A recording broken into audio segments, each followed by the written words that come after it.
Guys, di entry ini saya teringat salah satu komentar ya di video yang angka sakral itu loh.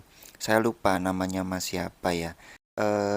Intinya gini, di komentar tersebut bertanya bahwa jika ada dua setup yang berseberangan, mana yang dipilih? Nah, di sini ada angka sakral 75% ya. Di situ merupakan panduan kita ya untuk entry point sell di angka 75 itu. Di sisi yang berseberangan guys, ada setup buy.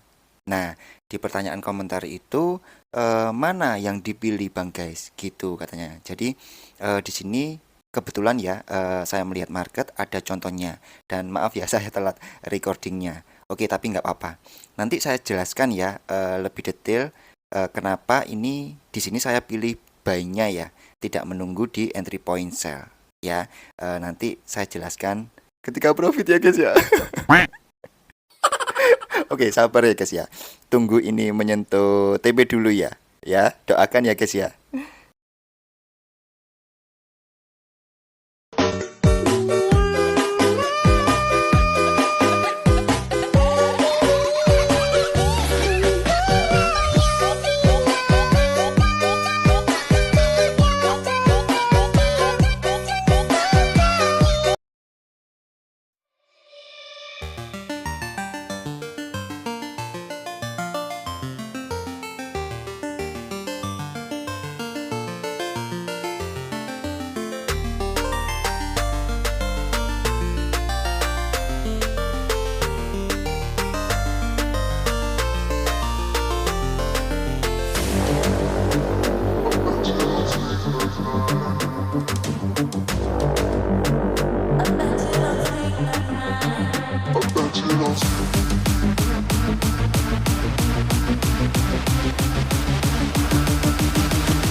Ya oke guys, tadi di tengah perjalanan saya nambah 2 layer ya, karena saya yakin ini harga akan naik. Oke, sekarang waktunya saya jelaskan pertanyaan dari komentar video tersebut ya. Simak baik-baik ya guys ya. Oke, saya akan ulang dari chart yang bersih ya guys ya, supaya enak kita belajarnya. Yuk kita mulai guys ya. Ini kan jelas tren penurunan ya guys ya. Ada lower low ya di bawah itu. Kemudian saya tarik Fibonacci ya. Nah, di sini dari swing high ke swing low.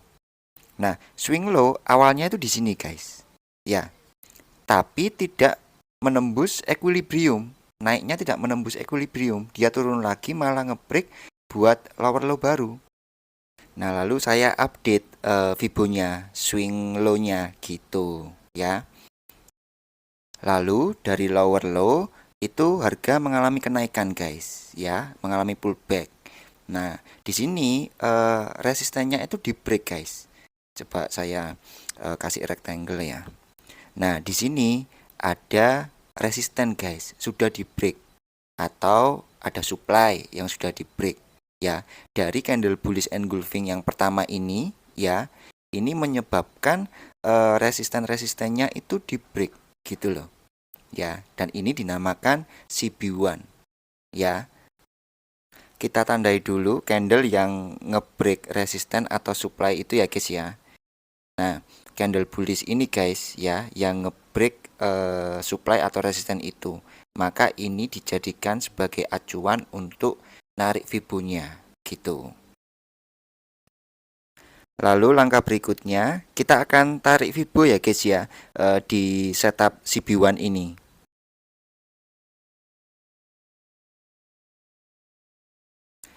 Sebentar, ini ray-nya saya hilangkan dulu ya biar enak nanti lihatnya. Nah kayak gini ya.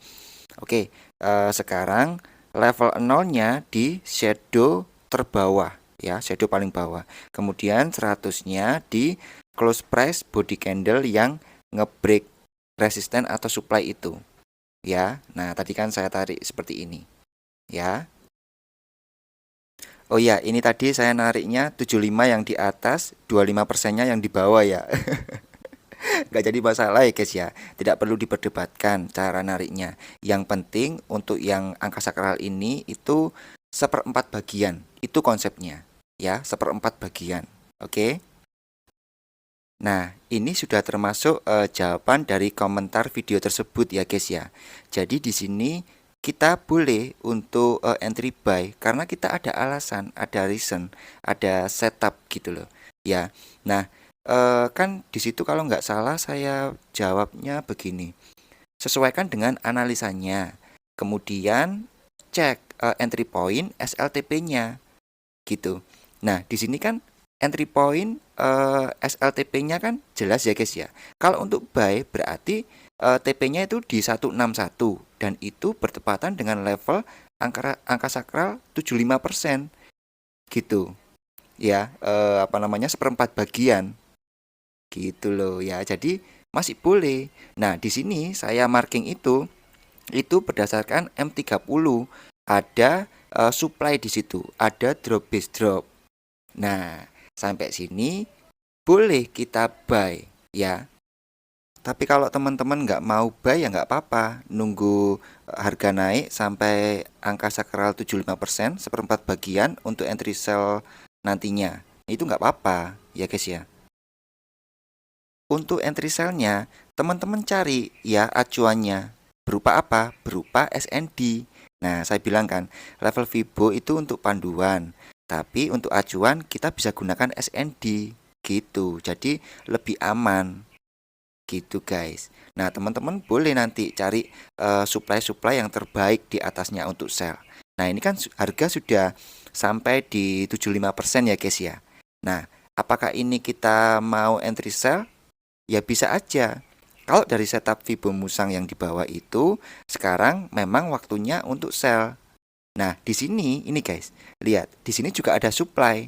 Nah, menurut saya ini adalah supply yang terbaik dan nanti bisa menjadi low risk gitu loh.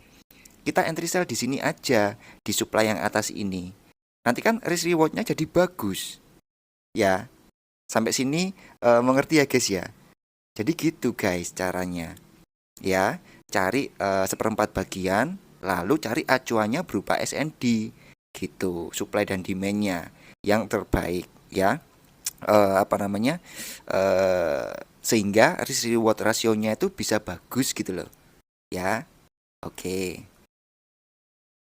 Oke, semoga komentar dari Masnya itu bisa terjawab di video ini ya.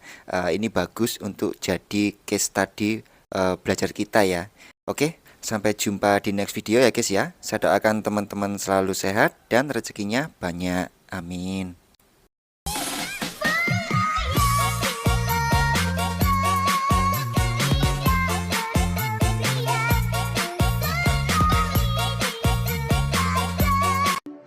Another one.